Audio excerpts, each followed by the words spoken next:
tools. I just was asked, what kind of knife should I get? And then I said, don't get all the knives at once, because I think that's the nice thing about one tool, that you learn what the tool can do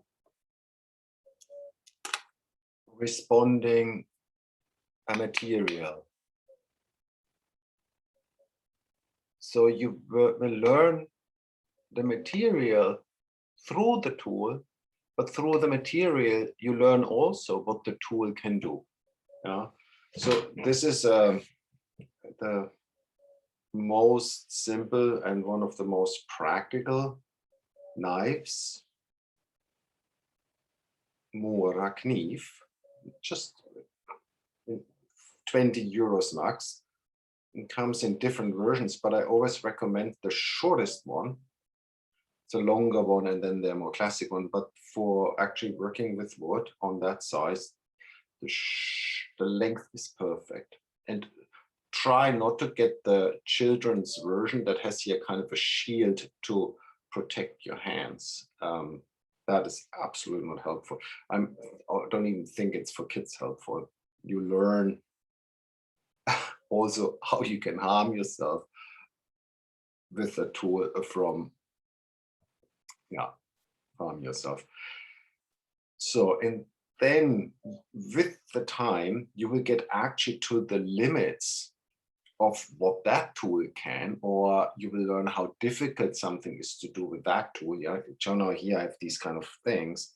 And I did my whole series of, whole first series of wood sculptures only with the Opinel. That's a broad knife, and it's not very sharp. And so because the biggest danger, and that results in kind of like cupboards filled with complete sets of Swiss knives. Everything that's available in the market is actually the illusion that with all these tools, you do all the things. So with all these tools, if you would all understand, you could do all the things that the whole carving industry could do and even more. But that's not the point, because that is actually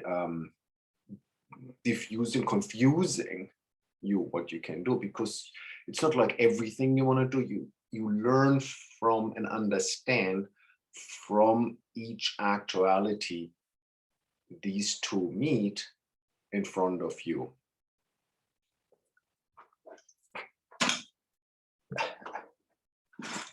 The next helpful knife is really a kind of a short, thin one. Here, this is Dastra, German produced.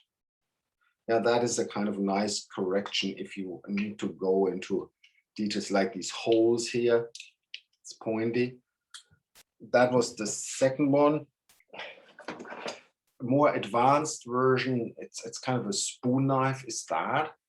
It's also kind of like pricey. That's the same. That's also Mora. So if you, of course, if you start a spoon production, that's absolutely helpful. If you do one spoon, that works with that too. Here is from, again, a Swiss knife. I find that that's a short handle. It's a kind of a, this comes also, so I could go on, but I think I have maximum 8 knives, and all of them most of them I actually use on a regular basis.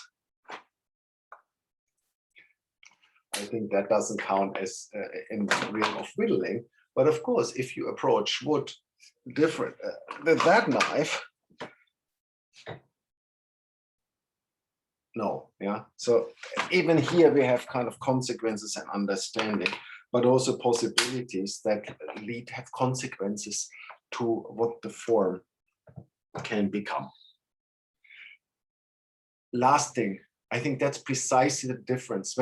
Even if you end up in kind of like ordering things, if you actually do not know how a material can form and what a material can become, all the kind of fabrication industry doesn't help you because you don't have an understanding what's possible. Yeah. So even if it's just here in your education period, I think it's super important to understand not necessarily the particular function, but that what tools can do, what you can learn from them, and what they can do to a materiality. Then you can later even transform them into possibly into territories where, yeah, if you understand your knife, you might even understand the block software to putting up something online. That's it. Tools. Use them.